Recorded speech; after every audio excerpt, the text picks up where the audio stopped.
네, 안녕하세요. 반갑습니다. 자, 현대차 종목을 보도록 하겠습니다. 자, 현대차 해외에서의 판매량이 굉장히 많이 늘어나면서 주가도 다시 한번 상방으로 트는 모습을 보여주고 있습니다.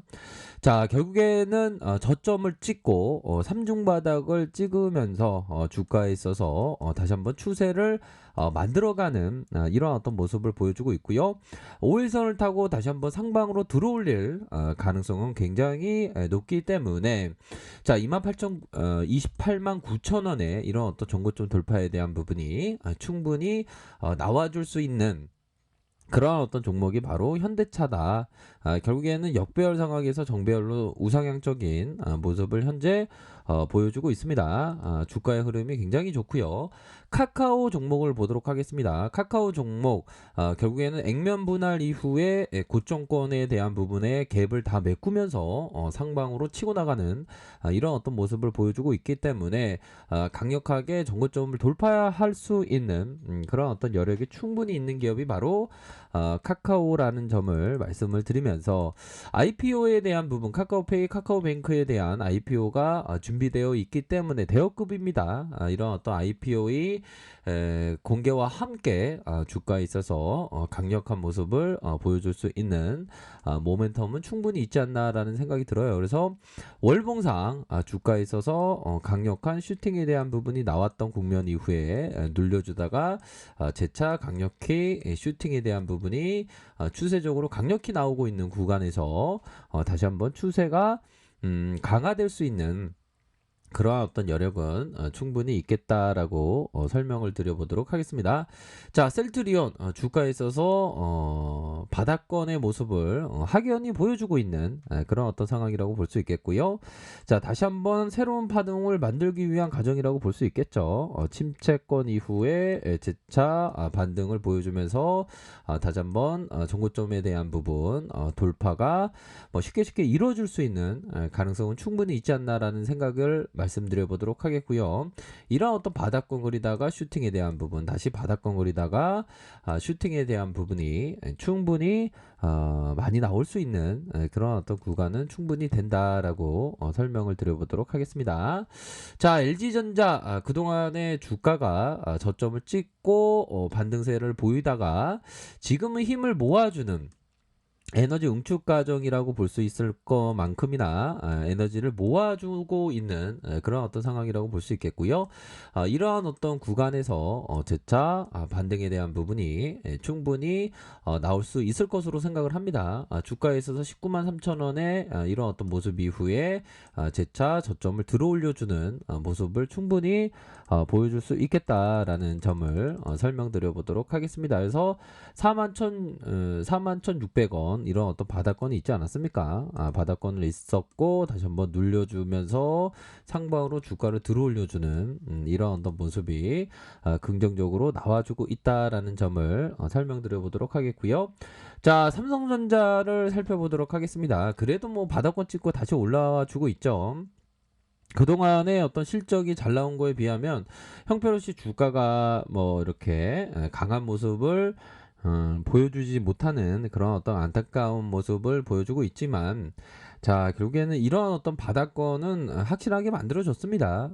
결국에는 다시 한번 5일선을 타고 강한 모습을 연출해 줄 수 있는 그런 어떤 가능성은 충분히 있다라는 점을 설명드려 보도록 하겠습니다. 그래서 정고점에 대한 부분, 뭐 매물에 대한 부분이 그렇게 매물대에 대한 뭐 부담감이 없기 때문에 충분히 메이저가 물량 테스트를 하는 이런 어떤 구간을 찍고 다시 한번 터닝 해줄 수 있는 모습은 충분히 보여줄 수 있지 않을까라는 생각이 듭니다. 그래서 뭐 심리적인 저항선이라고 하면 뭐 9만 원 선 뭐 요런 선이 있는데 그동안 이렇게 쉬었던 걸 생각한다면 충분히 골든 크로스가 나올 수 있는 가능성은 충분히 있다라는 점을 설명드려 보도록 하겠고요. 자, 두산중공업은 강력한 슈팅에 대한 부분이 나왔고요. 자, 이러한 어떤 커다란 음봉에 대한 부분이 살짝 나왔습니다. 하지만 5일선을 다시 한번 가격선을 지켜주는 모습을 보여주고 있고요. 뭐 이런 어떤 상황에서 뭐 단기적으로 좀 눌릴 가능성이 높겠지만 뭐 반등은 충분히 보여줄 수 있는 여력은 충분히 있는 기업이 된다라고 말씀을 드려보도록 하겠습니다.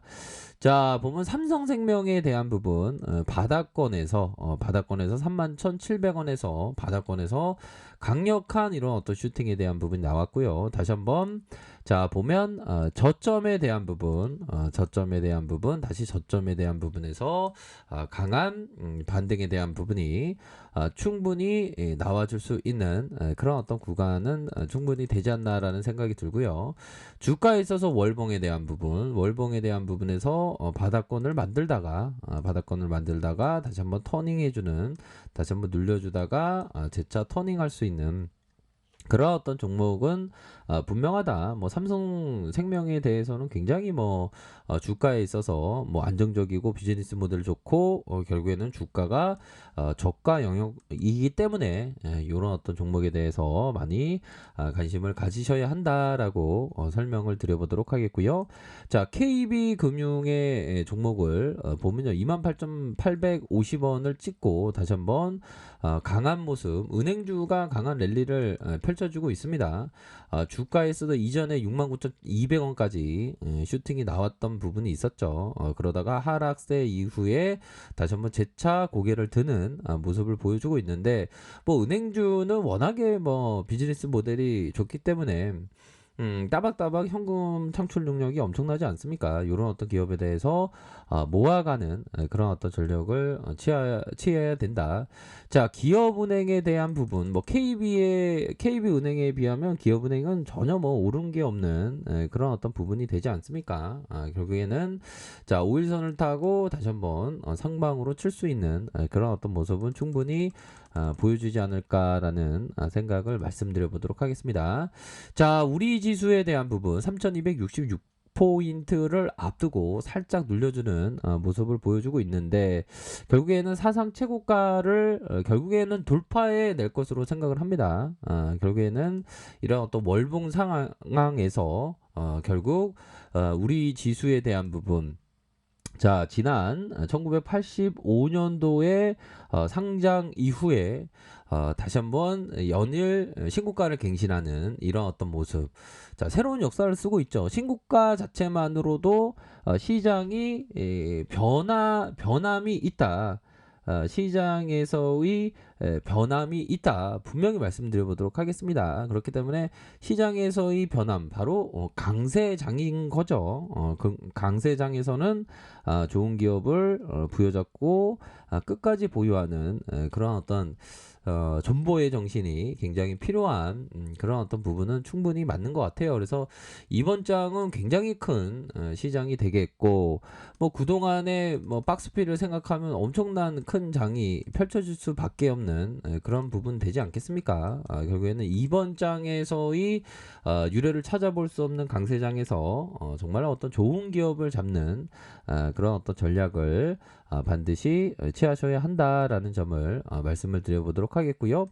좋은 기업이란 뭡니까? 결국에는 저평가되어 있는 기업, 그리고 그 저평가 해소에 대한 부분이 보다도 좀 빠르게 해소할 수 있는 그런 어떤 기업이 되겠죠. 단기적으로 시장은 투표소와 같지만, 인기에 이렇게 영합하는 투표소와 같지만 장기적으로는 저울과 같다. 장기적인 뷰에 있어서 그 실적대로 움직인다라는 점을 바로 벤자민 그레엄이 얘기했던 요 부분에 대해서 포커스를 항상 두셔야 되겠고, 자, 피터 리치가 얘기했던 반복적인 경험을 통해서 얻은 결론 중에 하나는 어떤 사업의 환경이 더욱더 악화되고 있다는 의견이 지배적일 때까지 기다렸다가 그 사업 내 가장 선도적인 기업의 주식을 매입하면 성공한다는 것이다. 이런 부분의 대표적인 그런 어떤 기업들이 그 경기 민감주라고 볼 수 있겠죠. 그래서 전반적으로 성장주도 아직까지 상승에 대한 여력이 충분히 있지만, 시장에서의 패러다임은 그동안에 많이 소외받았던 건설주나 철강주나 다른 은행주, 증권주 쪽으로 많이 매기가 쏠리고 있는 그런 어떤 상황이라고 보시면 될 것 같습니다. 그래서 이번 큰 장에서는 결국에는 선택과 집중 한 그런 어떤 종목에 대해서는 끝까지 이 강세장이 꺾일 때까지 끝까지 부여잡는 게 중요하겠고 한 몇 년은 가지 않을까요? 이제는 뭐 신호탄에 대한 부분 시작에 불과한 그런 어떤 모습으로 우리 지수에 대한 부분 아주 강력한 모습을 보여주고 있다라고 설명을 드려보도록 하겠습니다. 자, 언제나 최선을 다하도록 하겠습니다. 네, 감사합니다.